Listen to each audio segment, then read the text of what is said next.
pertemuan kedua tentang manajemen keuangan dengan fokus pada startup. Di sini kemarin kita sudah belajar banyak hal. Saya akan mengulang sedikit. Setelah itu kita masuk ke materi kita hari ini. Ya. Nah, di sini saya akan mulai lagi dengan deskripsi mata kuliah. Kemarin sudah semua hadir ya. Kemarin saya yang hadir. Saya ulang lagi. Nanti di akhir saya juga akan kembali ke sini untuk melihat apakah kita sudah mencapai apa yang disebutkan dalam CPMK. Nah, di sini manajemen keuangan dengan fokus pada startup bertujuan untuk mendalami konsep dan praktik manajemen keuangan. Ya, konsep dan praktik memang mungkin kita tidak langsung ke lapangan, tapi kalian mencoba nanti melalui studi kasus. Kemudian kita akan fokus pada analisis kebutuhan keuangan, tantangan. Ini minggu depan saya akan isi dengan tantangan yang dihadapi startup. Kemarin memang saya minta kalian mengetahui karakteristik startup. Nah, kita akan lihat lebih dalam tantangannya itu seperti apa. Strategi dan perencanaan keuangan yang efektif. Jadi memang soal pendapatan, pengeluaran, namun semua itu harus ada hitungannya, hitungan rupiahnya, hitungan metriknya. Kita akan dalami lagi di selanjutnya. Fokusnya macam-macam, mulai dari pengelolaan arus kas, sumber pendanaan. Kemarin sudah kita apa itu istilahnya ya, kupas sedikit ya. Ada 10 paling enggak ada 10. Mulai dari bootstrap sampai ke industri. Kemudian laporan keuangan di bagian yang menarik ada 3. Kemarin apa? Ada 3. Laba rugi, neraca, arus kas. Ya, 3 itu nanti. Juga saya meminta kemarin untuk buat akun Stockbit, ya, sudah pada buat mungkin bisa coba dilihat kode emiten tertentu sehingga nanti kalian sudah terbiasa dengan itu. Ya. Selain itu kalian juga akan belajar melalui studi kasus. Kelas ini case based. Ya. Diharapkan dalam studi kasus itu kalian mampu merancang, menganalisis juga ya, dan mengimplementasikan strategi keuangan untuk mendukung pertumbuhan dan keberlanjutan startup. Nah, ini CPL-nya. CPL setelah lulus dari Departemen Sistem Informasi Ilkom, ada banyak CPL yang akan kalian kuasai. 2 dari CPL itu dibebankan ke mata kuliah ini. Yang mungkin aja CPL ini dibebankan ke mata kuliah yang lain juga. Memantau, mengevaluasi, mengendalikan sumber daya sistem informasi secara khusus keuangan, memastikan keselarasan pencapaian dan sasaran strategis organisasi. Jadi mungkin nanti kalian belajar TKI, tata kelola teknologi informasi. Sekarang belajar manajemen keuangan. Mungkin nanti belajar bisnis proses. Tujuannya itu semua supaya mencapai sasaran organisasi. Ya, jadi misalnya organisasi itu mau ke arah mana, semua sumber daya tadi, termasuk keuangan, teknologi, manusia yang marketingnya mendukung sasaran strategis organisasi. Makanya kita perlu tahu apa sih yang menjadi visi misi rencana strategis dari organisasi agar bisa sesuai apa yang kita pelajari dengan organisasi.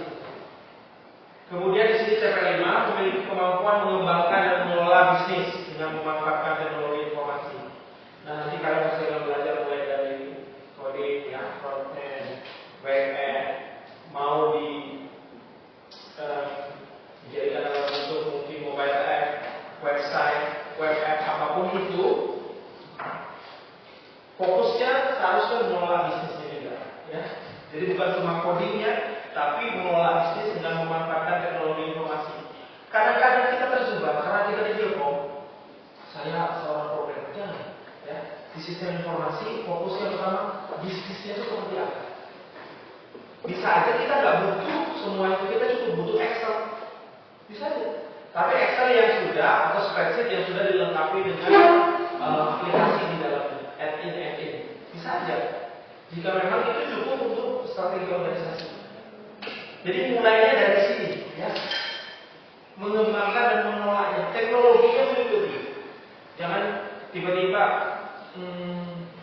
susah gitu. Wah, fokusnya teknologi, biasanya enggak bagus. Nah, kemudian dua tadi, CPM tadi diturunkan menjadi beberapa CPMK, di sini ada 4. Harapannya setelah 16 pertemuan kurang lebih bisa menjelaskan konsep dasar manajemen keuangan. Nah, apapun istilah-istilah yang kalian temukan, nanti bisa belajar juga di rumah secara mandiri. Konsepnya diingat, dihafal, dipahami, dikaitkan dengan konsep lainnya. Pertemuan kemarin pasti ada banyak konsep-konsep. Memang juga saya tambahkan sedikit pengalaman pribadi. Tapi mungkin pengalaman pribadi saya tadi belum lengkap karena akan ketemu dengan kasus yang berbeda.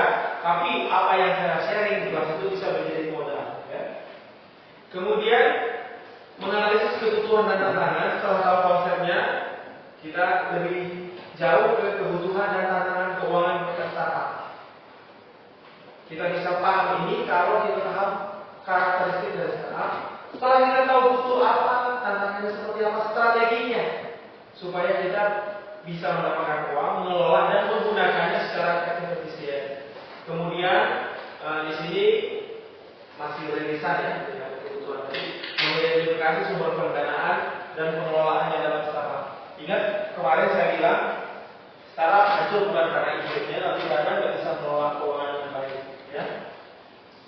Harapan saya di kelas saya ini juga kalian sebagai mungkin baru belajar ya, kos hidup sendiri bisa mengelola keuangan dengan baik. Sehingga nanti ya kalian bisa lulus tepat waktu. Jangan sampai gara-gara pengelolaan keuangan pribadi juga nggak lulus tepat waktu. Bisa ya. Kemudian ini sub CPMK, pendetailan dari capaian mata kuliah, mampu menjelaskan definisi pentingnya manajemen keuangan dalam konteks startup. Konsepnya ini baru definisi. Ini konsep yang lebih dalam. Kebutuhan keuangan, tantangan tadi sudah, strategi keuangan yang sesuai dengan kebutuhan dan tantangan. Perencanaan keuangan yang komprehensif, pasti banyak ya. Faktor-faktor yang penting tadi, resiko, profitabilitas, apalagi yang lain. Mampu mengelola pendanaan yang diperoleh setelah sumber pendanaan kita peroleh, kita kelola ya untuk mencapai tujuan dari organisasi itu. Kita buat organisasi pasti ada tujuan. Kemudian menjelaskan pentingnya manajemen arus kas. Nah, istilahnya cash flow. Ya. Mungkin kalian pernah baca itu kalau di Instagram Robert Kiyosaki, cash flow kuartal. Artinya di situ ya. Mampu menyusun laporan keuangan yang relevan untuk startup. Artinya apa? Harus tahu dulu laporan keuangan itu seperti apa. Ya. Kemudian mengevaluasi kinerja keuangan startup dengan berbagai metode analisis. Nah, di aplikasi Stockfit misalnya, atau aplikasi yang lain, dia sudah menyediakan metrik-metrik. Nah, bisa tuh kalau kalian mau duluan, metrik ini apa, masukin misalnya inclusivity, ini artinya untuk apa? Satu metrik tidak cukup ya untuk menganalisis. Ya, satu metrik memberikan informasi yang banyak, tapi kalau kita kombinasikan dengan metrik yang lain, kita bisa tahu perusahaan mana yang bagus secara fundamental. Makanya kita bisa mengevaluasi kinerja keuangan. Ya. Nah, ini materi pembelajaran kita sudah dituliskan tadi ya di CPMK. Ada pertanyaan? Sudah ada?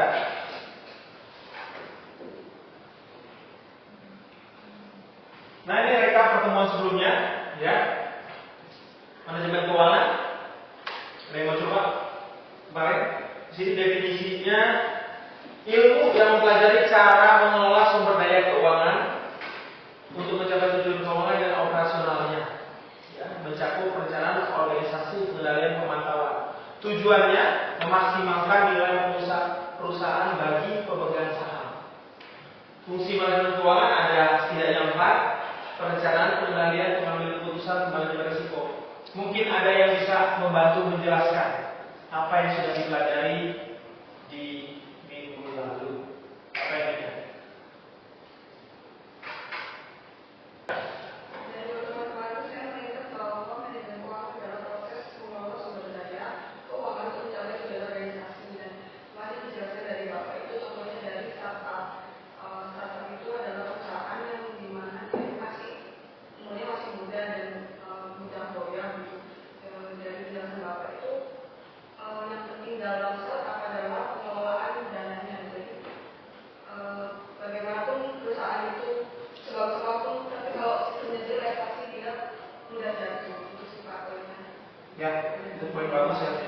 Nah, jadi kemarin apa yang berkesan, yang dipelajari kira-kira, yang diingat? Dari pertemuan kemarin saya menangkap bahwa manajemen keuangan itu adalah suatu disiplin ilmu yang mempelajari cara mengelola sumber daya keuangan suatu organisasi untuk mencapai tujuan keuangan dan operasionalnya. Ya, bisa jelaskan nggak maksudnya tujuan keuangan itu apa? Atau operasional? Untuk tujuan keuangan itu sebagai support untuk suatu perusahaan dalam mengembangkan sistem maupun bisnisnya. Ya, itu operasionalnya ya. Tujuannya misalnya, yang pasti ujungnya adalah menyenangkan pemegang saham. Ya, ujungnya itu. Satu lagi, masalah. Ya, CD ada. Apa yang dipelajari kemarin?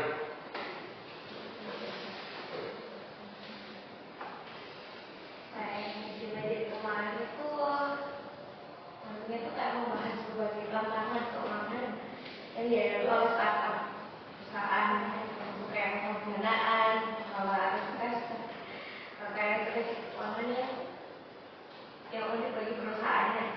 Misalnya apa? Belum pasti pendapatannya, ya, sumber pendapatannya belum pasti, ya. Terus mungkin produknya baru, ya, memang dia menyediakan solusi, tapi mungkin produknya baru belum dikenal oleh pasar, jadi tantangan, ya. Nah, kemarin sudah tahu kira-kira ragam sumber pendanaan, ya, mulai dari bootstrapping sampai pinjaman bank. Semua ini ada kelebihan dan kekurangannya. Dan semua ini digunakan di waktu tertentu tergantung maturity. Maturity itu tingkat kedewasaan dari startupnya. Ya, kalau sudah sangat besar, misalnya seperti Goto sekarang mungkin nggak keuangan lagi.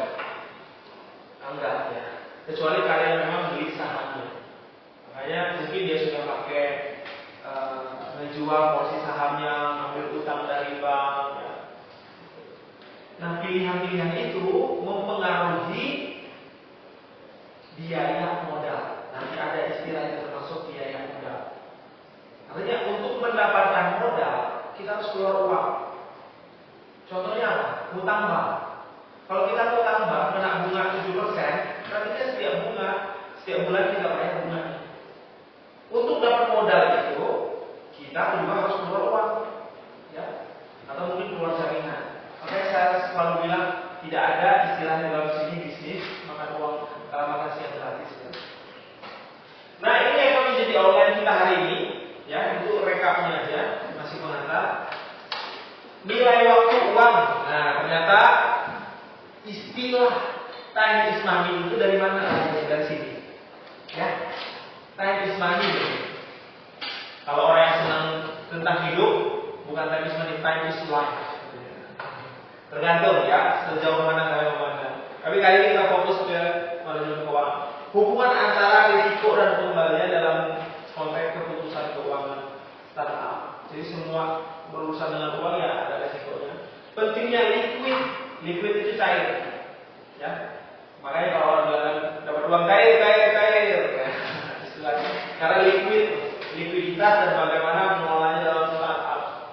Likuiditas itu artinya apapun sudah dicairkan jadi cash. Ya. Proses pengambilan keputusan, investasi dan pendanaan, struktur modal dan implikasinya terhadap dalam konteks startup. Di sini struktur modal. Ya. Konsep-konsep lain juga dalam startup. Kita mulai dari satu ya, time value of money. Ini artinya apa? Karena konsep perlu diingat.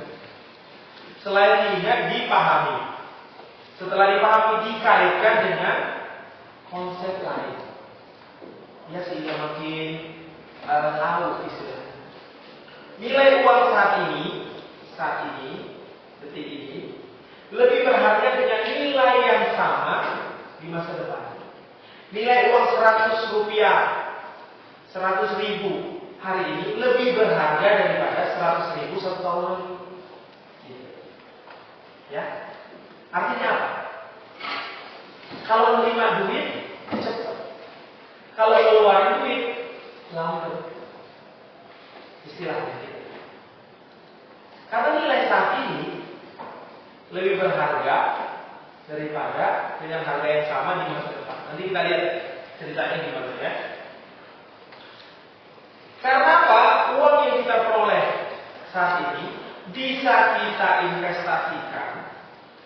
Investasi itu artinya kita keluar sejumlah sumber daya, kita menahan kesenangan dari penggunaan sumber daya itu dengan harapan memperoleh keuntungan yang lebih banyak di masa mendatang. Ya. Artinya uang yang 100.000 itu bisa diinvestasikan dan harapannya menghasilkan keuntungan lebih ya di masa mendatang. Nah, time value of money ini menjadi salah satu dasar keputusan keuangan. Ya. Jadi suatu perusahaan misalnya startup mau melakukan apapun harus tahu hitungannya. Nah, gitu. Kan misalnya dibilang pengelolaan dana itu maksudnya apa? Ya, keputusan bijak dalam penggunaan dana. Apa yang menjadi indikatornya salah satunya ini? Ya. Selain itu ada juga net present value, internal rate of return. Ya. Kita lihat lebih dalam. Nah di sini ada dua konsep PV future value ya dan PV present value nilai sekarang dan nilai masa depan.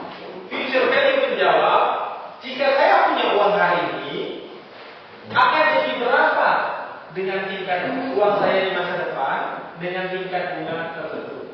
Ya. Jika saya punya uang hari ini akan jadi berapa di masa depan uang saya itu dengan tingkat bunga tertentu. Sementara PV present value menjawab uang yang diterima di masa depan,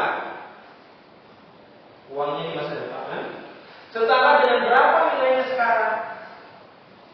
Jika saya mendiskontokannya dengan tingkat hasil yang saya minta. Nah, masih bingung ya, nanti diulang-ulang.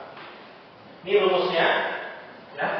Future value sama dengan present value kali 1 plus R tingkat bunga jumlah hasil per tahun pangkat jumlah R.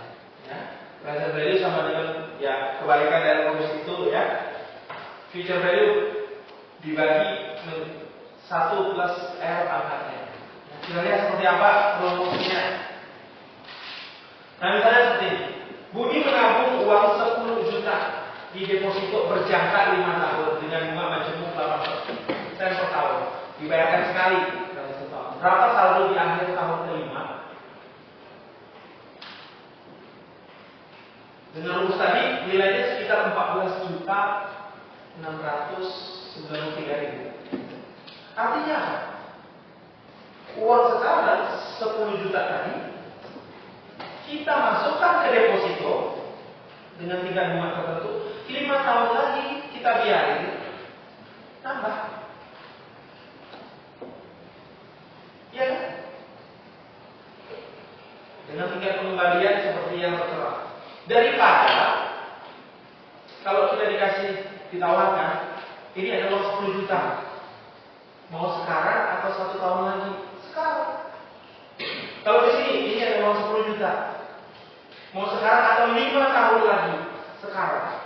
Karena bisa kita taruh di deposito. Kalau 5 tahun lagi dikasih, kita kehilangan uang sekitar 4 jutaan. Dan nilai 10 juta yang tadi mau dikasih bukan lagi 10 juta jika dibawa ke harga sekarang. Oke, saya pikir sampai situ hari ini. Ya, ada pertanyaan?